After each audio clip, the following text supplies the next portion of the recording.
मैंने आपको एमपीटी का इंग्लिश का पेपर सेंड किया जो भी कुछ दिनों पहले हुआ था। उसमें इंग्लिश का हम पैसेज के बारे में पढ़ना चाह रहे हैं, राइट? जल्दी तो नहीं जाने की ना, ठीक है। इंग्लिश का पैसेज पढ़ना चाह रहे हैं, ज़रा समझ लेते हैं। The studio was filled with the rich odour of the roses and when the light summer breeze stirred amidst the trees of the garden there came through the open window the street। अच्छा, थोड़ा ऐसे zoom करके पढ़ेंगे तो आपको नज़र आ जाएगा। अभी एक लड़का है अली, उसने सवाल पूछा है कि आप ये थोड़ी ब्लर होती है बेटा, ये ब्लर क्यों क्यों होती है, इसके पीछे भी रीज़न है, बताऊंगा कभी। अभी इस पैराग्राफ को अगर आप जूम ना करें तो आपको इजीली नज़र भी आ जाएगा और आप पढ़ भी सकेंगे इसे। अब नीचे आप देखें क्वेश्चन दिए हुए, the word that would most accurately fit the blank of at the end of the passage.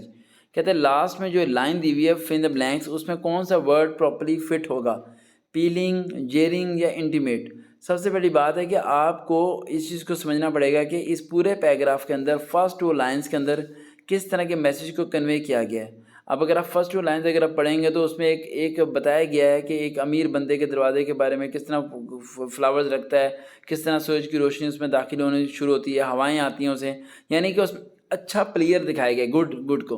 तो पीलिंग, जेरिंग या इंटीमेट, इनमें से कौन सा वर्ड यूज़ होगा, तो उसमें आपने सूटेबल समझना है। फर्स्ट 3 या 4 लाइंस को समझ के उसके मुताबिक उसमें सूट करना है। लास्ट वाले पैराग्राफ को पढ़ के लास्ट वाले वर्ड्स को, डिजिट को चूज़ नहीं करना। आगे आता है व्हाट इज़ दी, मैं आंसर नहीं बता रहा क्योंकि मैं चाहता हूँ आंसर आप लोग बताएं, क्योंकि आप लोगों ने एमपीटी की प्रैक्टिस करनी है ना।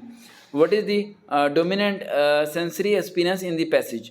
इस पैसेज में किस चीज़ के बारे में बताया गया, आप देखें। और इसमें ऑडिटरी का मतलब क्या होता है, चेक एंड बैलेंस करना, वो नहीं बताया गया। और ऑल फैक्टली का मतलब होता है उन चीज़ों के बारे में जो तैयार शुदा होती हैं। विजुअल, यस, इसमें जितनी बातें हैं, अब ये मैं एक आंसर बता रहा हूँ आपको सिर्फ एग्जाम्पल के तौर पर कि विजुअल है। विजुअल किसे कहते हैं, ख्याली। विजुअल किसे कहते हैं, ख्याली।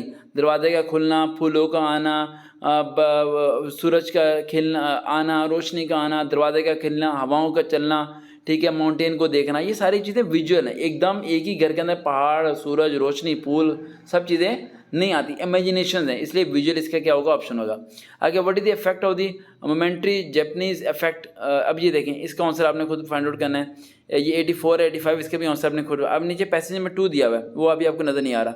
पैसेज नंबर 1 जो सा है, इस पूरे पैसेज की उर्दू में तर्जमा आपने लिखना है, अपने ऑन वर्ड में, लफ्ज़ बलफ्ज़ ना कीजिएगा मेहरबानी, अपने ऑन वर्ड में तर्जमा लिखना है आपने। और नीचे जितने सवाल हैं 1 2 3 4 5, इन 5 सवालों के जो ऑप्शन हैं, उन ऑप्शन के आगे ब्रैकेट में उर्दू में तर्जमा लिखना है आपने अपने नोट्स में। लिखने के बाद आपने राइट आंसर क्लिक करना है, देन उसकी पिक्चर आपने मुझे व्हाट्सअप करनी है लाजमी कल 8:30 से पहले। ध्यान में रखिएगा कि ये जो है ये इंपॉर्टेंट इसलिए तर्जमा लिखना ताकि आपको इंग्लिश को उर्दू करनी आए और नीचे ऑप्शंस के मतलब पता हो। सही ऑप्शन के अलावा भी जो रॉन्ग ऑप्शन है उनके भी मतलब आपको पता हो। जो होमवर्क आज दिया गया उसे मुकम्मल करें। Thank you so much.